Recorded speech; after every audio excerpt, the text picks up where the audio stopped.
আয়ুষকে মেরে ফেলার হুমকি দিয়ে এবার রীতিমতো ঈশানের হাত থেকে জোর জবরদস্তি সিঁদুর পরার ব্যবস্থা করলো দেবলীনা। হ্যাঁ বন্ধুরা, ভিডিওটা লাইক দিয়ে দেখতে থাকুন। যে মুহূর্তে কিনা ইন্দ্রাণী গাঙ্গুলি দেবলীনাকে সপাটে চড় মেরে বলতে থাকে যে ছি, এরকম একটা নোংরা প্রজাতির মেয়েকে আমি রীতিমতো আমার বাড়ির ছোট বউ করতে চলেছিলাম, এর উপরে আমি অন্ধবিশ্বাস করেছিলাম শুধুমাত্র তোমার কারণে। আমি আমার ছোট ছেলেকে কি না শুনিয়েছি, আমি ওকে কত পরিমাণ অপমান করেছি। আজকে আমার মা হিসেবে নিজে যে আমি কতটা ব্যর্থ, কতটা অপদার্থ, সেটা আজকে সকলের সামনে প্রমাণ করে দিয়েছে আমার ছেলে। এবং আমি সম্পূর্ণরূপে মানুষ চিনতে যে কতটা ভুল করেছি সেটা আরও একবার আয়ুষ আমার চোখ খুলিয়ে দিল এবং আমাকে বুঝিয়ে দিল। ঠিক সেই মুহূর্তে যখন কিনা দেবলীনা বলতে থাকে যে Mrs Indrani Ganguly, let me tell you, আমি এই পর্যন্ত যখন পৌঁছে গিয়েছি তাহলে তীরে এসে তো আমি কোনো মতে তরি ডুবতে দেবো না। এবং এখানে এসে আমার প্ল্যানটা যদি ভেস্তে চলে যায় তাহলে কী করে হবে? আপনার খুব বেশি আদরের এবং স্নেহের, তাই না, আপনার এই বড় ছেলে আয়ুষ্মান গাঙ্গুলি, এবং ও সমস্ত সমস্যার যখন কিনা একমাত্র ও মূল কারণ, তাহলে ওকেই যদি আমি পৃথিবী থেকে সরিয়ে দিই, ঠিক সেই মুহূর্তেই যখন কিনা জ্বলন্ত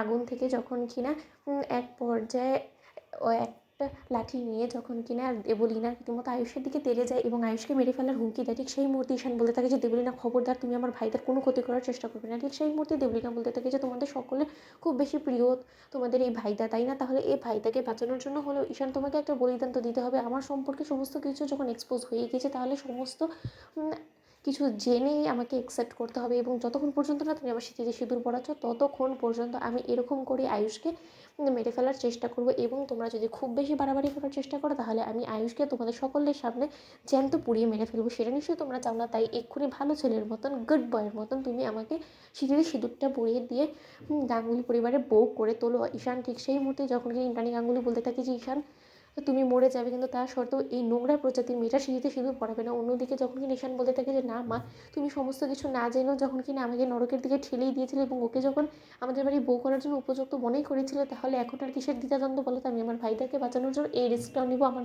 জীবনটা নরকে পরিণত আমি করবো। ঠিক সেই মুহূর্তে, শেষ মুহূর্তে এসে যখন কিনা ঈশান আয়ুষকে বাঁচানোর জন্য দেবলীনার স্মৃতিতে সিঁদুর পরাতে না, ঠিক সেই মুহূর্তেই সেখানে এসে দেবলীনার হাত থেকে সেই আগুনের লাঠিটা কেড়ে নেয় কুসুম, এবং কুসুম ধাক্কা দিয়ে যখন কিনা দেবলীনাকে ফেলে দিয়ে দেবলীনাকে বেধড়ক মারধর করতে থাকে এবং বলতে থাকে যে আপনার দিন শেষ দেবলীনা ম্যাডাম, এখন আমরা যেটা বলবো সেটাই হবে এবং আপনার সমস্ত পাপ কর্মের এবার আপনাকে সেই ফল ভোগ করতে হবে এবং তার জন্য সম্পূর্ণ ব্যবস্থা আমরা করে ফেলেছি। এবার আপনার জায়গা এখানে নয়, বরঞ্চ জেলে হবে, আপনাকে হাজতবাস করতে হবে, কারণ আপনি যে পাপগুলো করেছেন সেই পাপগুলো কোনো মতেই ক্ষমা করা যায় না, সেটা সম্পূর্ণরূপে ক্ষমার অযোগ্য। ঠিক সেই মুহূর্তেই দেবলীনা যখন বলতে থাকে যে ইউ, হাউ ডিয়ার ইউ, তোমার লজ্জা করছে না? তুমি একটা কাজের মেয়ে হয়তো বড় বড় কথা বলো। ঠিক সেই মুহূর্তে ইন্দ্রাণী গাঙ্গুলি বলতে থাকে যে কুসুম, তুমি ওকে আমার হাতে ছেড়ে দাও, কারণ ও আমার ছেলেকে মারার চেষ্টা করছে, ওকে আমি ছাড়বো না। তো বন্ধুরা, লাইক এবং শেয়ার করে সাবস্ক্রাইব করতে ভুলো না।